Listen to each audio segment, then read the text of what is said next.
I want to talk about Britomart in Love in Canto 2 and in a little bit of Canto 3. There's going to be a separate video for the second half of Canto 3 with all that kind of mythological history and all the genealogy of people who, like Britomart himself, turned out not to have existed. First, I want to point out that Britomart, as I said in Canto 1, starts this poem not totally mature and doing things that maybe when she's fulfilled her quest she won't want to do, that she is still a flawed heroine. And I want to point to her game with the Red Cross, her kind of indirect middle school-esque way of asking about Artigal, which is to accuse him of horrible crimes, including rape. Her first move is she tells Red Cross a dishonest version of her quest. It is true she's out looking for Artigal. She claims she's out looking for Artigal to punish him because he's done her a terrible wrong. Um, and and she gets a kind of three-part answer from Red Cross, which is who is also introducing us as readers to Artigal. He has not appeared previously in this poem. First, he says, "That doesn't sound like the Artigal I know. He's a very, very good man." Okay, this is in current Me Too culture. Maybe Red Cross needs some bystander and upstander training, but okay, his basic premise is no. That's a guy who protects people from rapists. That's not your guy. Second, you gonna use force. You gonna go round up Artigal against his will, because Artigal's an extremely tough customer. He is very good, but he's also very, very bad. He is the baddest of the bad, or the baddest among the good. Artigal is a good person who would never commit this crime, but also don't think you're just going to put him in a headlock without some serious trouble. In Artigal, we'll see. We won't see, but if you were to read through Book 5 of this poem, you would say Artigal is a terrifying hero, a very formidable fighter. Though he's not above occasionally getting in trouble and being bailed out by his girlfriend. Maybe my favorite moment in the whole 6 books. The third thing Red Cross says is, Artigal's hard to find anyway. Yeah, he's an extremely virtuous man, and he's an extremely, powerful, accomplished warrior. He's a very strong dude. And also, he's constantly moving around. You don't know where he's going to be because he's constantly moving around looking for more wrongs to right, doing his wandering hero gig. Right? These three things together are all kind of the standard Spencer hero things. They are virtuous, they are mighty, and they are on the move, wandering around. He would never do that. I think you need backup. You're not going to find him. Britomart is hearing exactly what she wants to hear. And then we have this description at stanza 11. The royal maid walks inly wondrous glass. She walks, she wax. To wax is to grow, like the moon as it grows fuller. Not for nothing. It's the verb used for the moon growing fuller. That goes with a simile that's going to be used later in the stanza. Let me give the walks again. The royal maid walks inly wondrous glad to hear her love so highly magnified, and joyed that ever she affixed had her heart on night so goodly glorified. However finely it feigned to hide. The loving mother that 9 months did bear in the dear closet of her painful side her tender babe, it seeing safe appear, doth not so much rejoice as she rejoices there. She's so happy to hear. She's kind of still a teenager. She's so happy. Oh, she said nice things about my boyfriend. Yeah, I said bad things about him, but he said nice things about him. Article is great. It's also really reassuring to find she affixed her heart on a night so goodly glorified, because actually she fell in love by first sight at a distance in this magic mirror contraption. So finding out about Artigal's character is important. This is the first she's kind of ever heard about him, except from Merlin and the prophecy. It's nice to know. And then there's this simile, this extended comparison. Epic poetry uses what is called the epic simile, a comparison that goes off by itself for several lines. Milton will raise this to a crazy high art form where he'll just take off on a simile for like 6, 8, 10, 15 lines and then come on back. She's as happy as a pregnant mother giving birth. The loving mother that 9 months did bear in the dear closet of her painful side, her tender babe, it seeing safe appear, doth not so much rejoice as she rejoiceth there. So hearing good things about Artegal sound is like Britomart, like rejoicing at seeing her baby born and actually getting it out of her painful body. Love is painful. Also, not for nothing, Artegal is the prophesied father of Britomart's children. But it's interesting that we, of all the similes Spencer could choose, he chooses this one, that she's troped, described as a mother who's delighted to have her baby give birth. Also, that is very much the dude's version of the delight of childbirth in a period without anesthesia or modern medicine. Spencer seems, who had multiple wives in series, he's not a bigamist, he's a widower, seems strangely not to know that childbirth is extremely painful and that many women died in it. This is happy childbirth as imagined in Spencer's ideology. Okay, let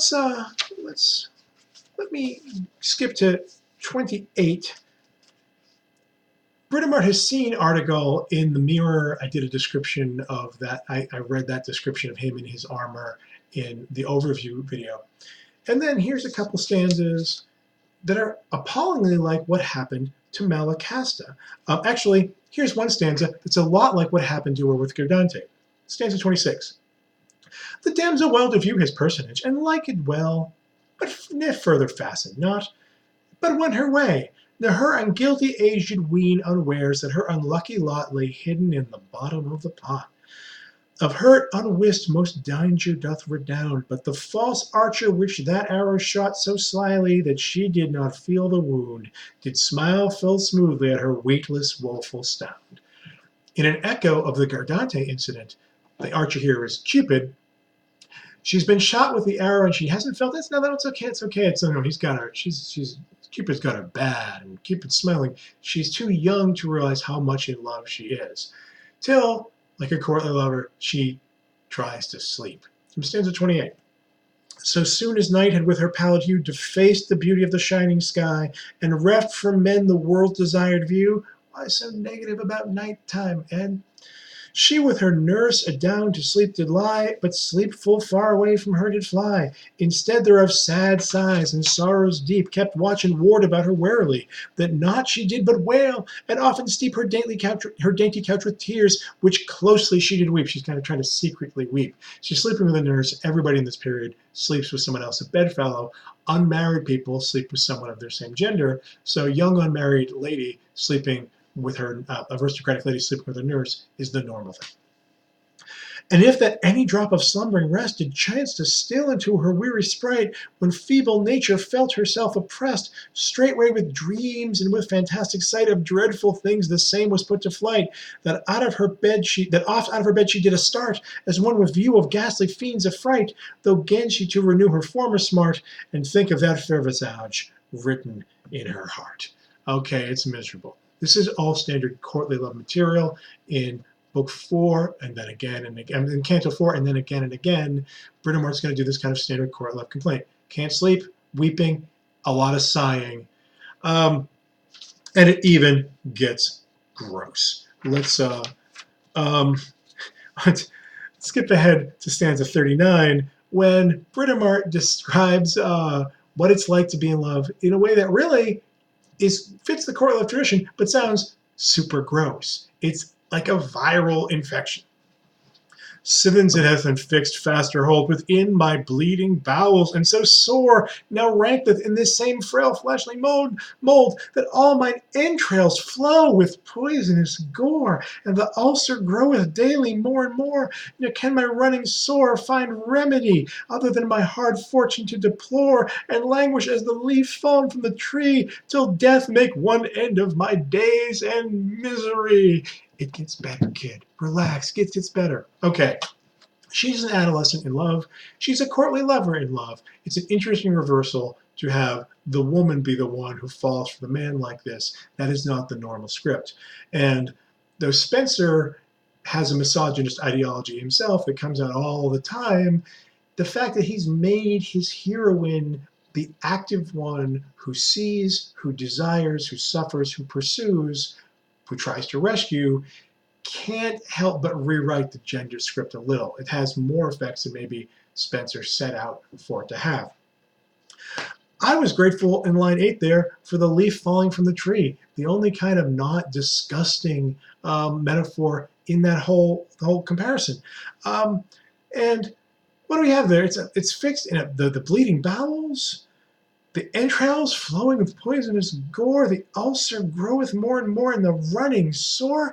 Love is gross. Love is like, love is terrible. Love destroys your gastrointestinal tract. Love is bad. And then we get a comparison. We do another mythological thing. And Britomart wonders, am I a freak? Because I'm in love with an image. Not a man, but an image of a man. This is weird. This is wrong. No one's ever had this problem, your footnote points out. Like, well, okay. Lots of young lovers. It's the first time they feel like no one's ever had this in the history of the world, which they have. And she's like, hey, man, this is weird. And then the nurse, not at all reassuringly, brings up a lot of people from classical mythology who had much weirder, more forbidden, more taboo things. Like, well, what about like Mira, who we know from Ovid's Metamorphosis, who falls in love with her father and tricks him into sleeping, right? What about Byblis? What about Pasiphae, the Minotaur's mom? I don't think I need to tell you the story about the Minotaur's mom. He's half bull and half man. His mother's a human woman. Okay, it's not good. Pasiphae has that desire because she's made a god angry and is being punished. Let me skip ahead to Canto 3. Love is tough, and then we're going to have this moment. The nurse takes her to see Merlin, yes, that Merlin, and tries to trick him. Oh, she's sick, I don't know what's going on. And he's like, take her to a doctor. What's she going to do with me? Because Merlin sees all this coming. You went to him because he can foresee the future.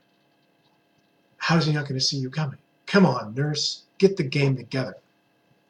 And then, no, she's like, look, she's in love. Don't you see she's in, the nurse says, Merlin, can't you see she's in love? And she's miserable. Stanzas 19 and 20 from Canto 3.